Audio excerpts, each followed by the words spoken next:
Subscribe कीजिए हमारे channel Sonipat 24 को। सबसे पहले लेटेस्ट खबरें देखने के लिए बेल आइकन को दबाइए। सोनीपत के एक निजी गार्डन में जननायक जनता पार्टी के कार्यकर्ताओं की बैठक लेने जननायक जनता पार्टी के आला नेता अजय सिंह चौटाला पहुंचे थे, लेकिन गार्डन के मुख्य दरवाजे पर किसानों ने इस कार्यक्रम का विरोध करने के लिए डेरा डाल दिया, जिसके चलते अजय सिंह चौटाला को पिछले दरवाजे से कार्यकर्ताओं की बैठक में लाया गया और किसानों को हिरासत में लेकर कार्यक्रम के बाद छोड़ दिया गया। हालांकि अजय सिंह चौटाला ने कहा कि जननायक जनता पार्टी किसानों की पार्टी है। अगर किसानों के साथ कोई भी कुठाराघात होता है तो वो जननायक जनता पार्टी और बीजेपी गठबंधन से इस्तीफा दे देंगे। सोनीपत पहुंचे अजय चौटाला ने कहा कि जो कि पार्टी में सदस्यता अभियान चल रहा है उसको बढ़ाने को लेकर वो जननायक चौधरी देवीलाल की 108वीं जयंती को लेकर कार्यकर्ताओं से बातचीत की जाएगी। सभी जिला मुख्यालयों में जहां जहां पर देवीलाल की मूर्ति लगी हुई है, चौधरी देवीलाल को माल्यार्पण करके जिस तरह 108वीं जयंती है, वहीं गांव और शहर से 108 लोगों के जत्थे जाएंगे। किसानों को आंदोलन करते हुए बहुत लंबा समय हो गया है और आंदोलन इसका समाधान नहीं है। इसका समाधान तो बातचीत के जरिए ही होगा। किसान बातचीत के रास्ते पर आए, बातचीत करें, तभी कोई समाधान होगा। किसान एक बात की जिद करे हुए हैं कि तीनों कृषि कानूनों को रद्द करें तो बात होगी।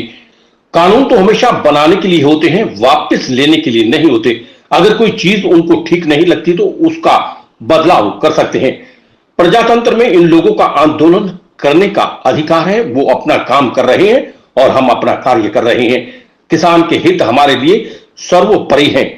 पहले दिन से एक बात कही थी और आज भी कह रहे हैं, जहां कहीं भी किसान के हित पर कुठाराघात होगा तो इस सरकार से इस्तीफा देने वाले पहले हम होंगे।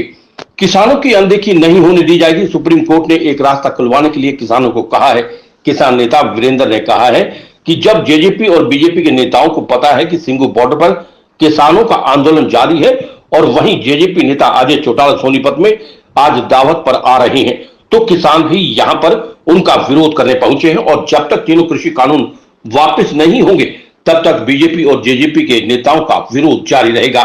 बीजेपी और जेजेपी सरकार के नेताओं ने हमारे किसानों को लाठियों से पिटवाया है। नेताओं के आदेश पर किसान और मजदूर को मारा जा रहा है। हम आज अजय चौटाला का विरोध कर रहे थे तो पुलिस ने हमेशा हिरासत में ले लिया और पुलिस थाने में लेकर आई है। सोनीपत 24 के लिए रमेश कुमार की रिपोर्ट। ये राजद संयुक्त किसान मोर्चे ने पूरे हरियाणा और देश के अंदर ये कह रखा है, जब तक ये तीनों कृषि कानून वो रद्द नहीं होंगे, जब तक कोई भी जेजेपी और बीजेपी का नेता कहीं पहुंचता है तो किसान उनका, मजदूर उनका विरोध करेंगे। तो ऐसे में जब यहाँ दुष्यंत चौटाला जी के पिताजी आ रहे हैं, उनको पता है लोगों में कितना भारी गुस्सा है। कल ये नेता ने, इनकी सरकार ने हमारे लाठियों से हमारे कितने साथियों को गरोंडा के अंदर घायल किया, एक साथी को लाठियों से मार दिया और आज यहाँ उसकी वो दावत उठाने आ रहे हैं। इनको ये नहीं पता पूरे प्रदेश में क्या हाल हो रहा है। तो हम इनका विरोध करने के लिए यहाँ पर आ रहे हैं कि आप लोगों को जब किसानों की पीड़ा का पता नहीं, मजदूरों की पीड़ा का पता नहीं, आपके आदेश पर किसान और मजदूर मारे जा रहे हैं और आप इस तरह की खुलेआम दावत उड़ाओगे, ये हम बिल्कुल भी स्वीकार नहीं करेंगे। आप लोगों को हम वहाँ अजय चौटाला जी का विरोध कर रहे थे, आपने देखा था। ये वहाँ से पुलिस हमारे को उठा करके यहाँ थाने में ले आई। यहाँ पे हिरासत में ले लिया? हाँ, हिरासत में ले लिया। हमारे को विरोध नहीं करने दिया गया। आज की मीटिंग हमारी दो मकसद को लेकर के है। एक तो पार्टी का जो सदस्यता अभियान, सक्रिय सदस्यता अभियान चल रहा है, उसको मोटिवेट करने के लिए, और दूसरा जननायक चौधरी देवीलाल जी की 108वीं जयंती है 25 अक्टूबर, उसे सेलिब्रेट करने के लिए आज किया गया है।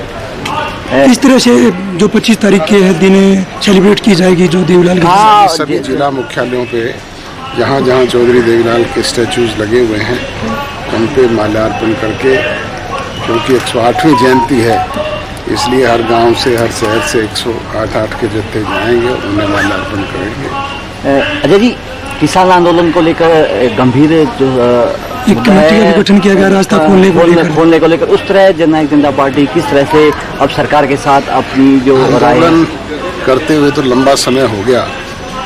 आंदोलन करना कोई समाधान नहीं, समाधान तो बातचीत के जरिए होगा। बातचीत के रास्ते पे आए, बातचीत करें, तभी कोई समाधान हो सकता है। किसान भी कह रहे हैं कि बातचीत के कोई निमंत्रण आता नहीं है, पर कही जाती है। निमंत्रण कैसे दिया जाता है? सरकार कह रही है कि हम एक टेलीफोन की कॉल पे हैं और वो एक बात पे बाजिद है कि तीनों कृषि कानून वापस ले, तभी कोई बात होगी।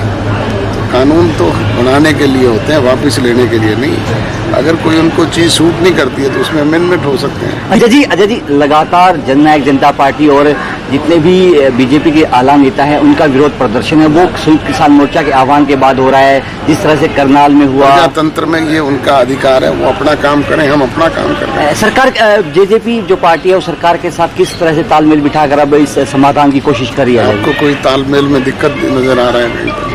तो अब क्या स्टैंड रहने वाला है जननायक जनता पार्टी का? क्योंकि किसान हैं वो कह रहे हैं कि हमसे वोट लेकर सत्ता में आए थे और अब हमारी अनदेखी। हमने किसान के लिए सदैव, किसान के हित हमारे लिए सर्वोपरि है। और एक बात कही थी पहले दिन से, आज भी पुनः दोहराते हैं कि जहाँ कहीं भी किसान के हित पे कोई कुठाराघात होगा तो हम इस सरकार को तिलांजलि देने वाले पहले लोग। मुझे ये कहते हुए गर्व और फक्र होता है कि आज हरियाणा एकमात्र ऐसा प्रदेश है जहाँ पे किसान की एक नहीं 11 फसलें एमएसपी प्राइस पे बिक रही है और एमएसपी प्राइस से भी ऊपर बिक रही है। बताओ तो सही, किसान का एक एक दाना दाना खरीदा, उसकी समय पे पेमेंट करवाई, उसके खाते में सीधा पैसा पहुंचाया, उसकी कहाँ अनदेखी होने दी है? इनेलो के जितने भी आला नेता हैं, फिर कांग्रेस के आला नेता हैं, वो जननायक जनता पार्टी पर ये कहकर वार करते हैं कि किसान कमेरों के वोट ली और फिर किसानों के साथ उन्होंने। मैंने पूछा तो आपसे ही पूछ रहा हूँ मैं तो कि किसान की एक जगह मुझे अनदेखी तो बताएं कहीं भी हमने किसान की अनदेखी होने दी है, कहीं एक जगह बता दें। आंदोलन को लेकर किस तरह से? आंदोलन तो अब करना उनका काम है, वो करते रहे। एक तरफ का रास्ता खोलकर जिस तरह सरकार ने कमेटी बनाई है, सरकार ने नहीं, सुप्रीम कोर्ट ने भी डायरेक्शन दी।